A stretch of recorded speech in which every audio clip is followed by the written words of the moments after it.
everybody, Dan Illman, Mike Beer. The feature race at Del Mar on Friday is the Tranquility Lake Stakes. Let's take a look at this field. And Mike, for a restricted stakes, it's a very strong group. 4 of the 6 horses in this race are graded placed. There's a little bit of speed in here. There are some nice horses going a mile at Del Mar on Friday.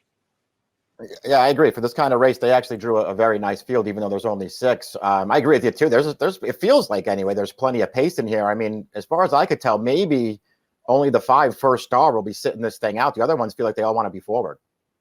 Timeform US agrees with your assessment as we throw up the pace projector. Red bar, fast pace. Miss Stormy D could be the speed nearest the rail, although Paige from the inside is no slow poke. Nasty, the 4, also has speed, albeit on turf. And it'll be interesting to see if Nasty can transfer that turf speed to the main track. Harper's Gallop has been up close to the pace. I have a feeling that Miss Stormy D will make the running, however.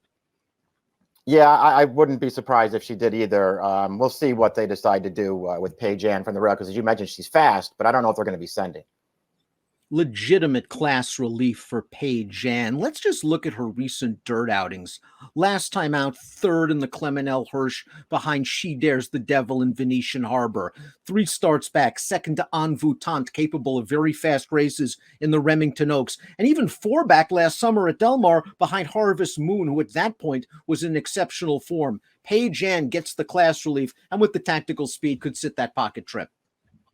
Yeah, exactly. It does feel like this is, finally the right spot for her, based on her most recent dirt races anyway. Just in way too tough. I actually felt like she ran okay in the Clement Hurst last time. It was just way too tough for her.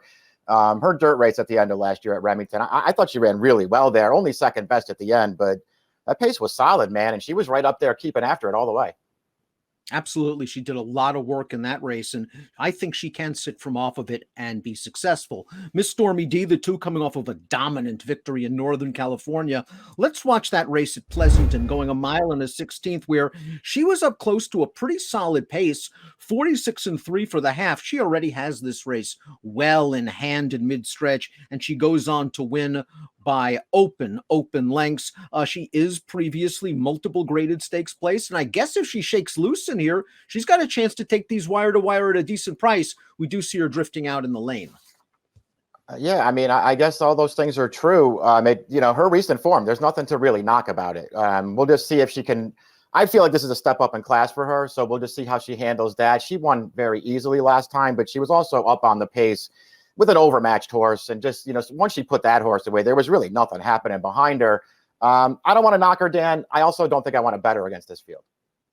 Turn back in distance, slight drop in class could help the 3, Miss Bigley. She might be a mile specialist. 4 wins at the distance, 6 wins overall. They tried her a mile and an 1/8 at Thistledown last time out. Let's watch that race. The Lady Jacqueline, no disgrace in her losing to Crystal Ball, who came out of this race to run 3rd in the Grade 3 Chuvie at Saratoga with a 93 buyer. She has every chance in the stretch, Miss Bigley. I wonder if the mile and an 1/8 just a little far. Probably was. Maybe it's just a case of her being against a horse who's just a little better than her as well. But the mile and 1/8 is certainly maybe something that played against her in there. Prior to that, her form was just really good. She's another horse with really good tactical speed. It feels like she's going to get a nice trip in this race. I found it very, very difficult to knock this horse. Nasty, the number 4, looks to be racing herself back into shape. This will be her 3rd start of the year. And in her 3rd start of the form cycle last year, she went gate to wire in the Lady Shamrock at this distance, albeit on turf. Dirt is the major question for this horse, especially if she's chasing a solid pace. Yeah, and I guess the other question is, why are they switching now? Just because her last 2 races just aren't any good. She's come back off the layoff following that Lady Shamrock win, and she just hasn't really run that well in her first 2 starts back. I don't know that I love her on this surface, which, Dan, we'll see what she does. I've always been a big fan of the number 5 First Star. She started her career like she could be a nice horse, including a win over course and distance 2nd time out, followed by a graded stakes placing behind Bell's the One at Keeneland. Obviously, this horse has had a slew of physical problems. Let's watch her most recent start, going 6 furlongs. Her first race off a 2-month layoff, and she was just outrun. Going 6 furlongs. The winner of this race, Stellar Sound, is a solid horse that would come back to run 3rd in the graded Rancho Bernardo with an 89 buyer. She runs into the picture very, very late to get 3rd. I like her stretching back out. Her 2 route races, Mike, are good. And I also like that there's not another break in between starts. Maybe she's finally feeling good. I like her stretching out. I don't think she has to be 100 lengths out of it. I like those things too, just because her that last racer that we just watched. I mean, I know she got third to a couple of decent horses, but she really didn't do anything in there. Couldn't keep up with that pace, under a ride the entire way. Finally got third at the end. I think stretching back out's good for her as well. And like you, I was a fan of hers early on. She looked like at the beginning of her career, looked like she could be pretty good. Harper's Gallop has gotten very good. She's won her last 3 starts. Sure, it's been against weaker competition, but take a look at this most recent win at Los Alamitos against open optional claiming foes. She pressed an opening quarter mile of 22-2. That was cooking over this track. She stays up close to the pace. She keeps on going and she wins again for the 3rd consecutive time. Only a 74 Beyer speed figure, however. She is going to have to step it up from that standpoint and point of view. Right, up in class for this, but doing it, I guess, at the right time. I'm with you that this was a very nice performance, just considering how fast the pace was, and she was right there with it. Winds up winning very easily at the end.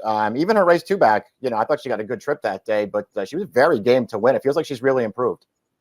Fun race, the Tranquility Lake. We might see 1 or 2 of these in graded stakes races the remainder of the year. Let's take a look at our top picks for the 6th at Del Mar on Friday. Paige, very, very logical. I think the horse to beat taking the class drop, and I think the trip is going to be just fine for her in the second flight while saving ground. Yeah, all those reasons that I took her down. I do think this is slight class relief for her, maybe a little bit of hidden class relief as well. And I just think her recent form is better than it looks. I go with First Star in here. I think that she can stay close to the pace. I like, again, that she's going to be able to stretch out around 2 turns. She's done well at Del Mar in the past. 1-3-2-5 for Mike, 5-3-1-2 for me in the Tranquility Lake Stakes, the feature at Del Mar on Friday. Good luck.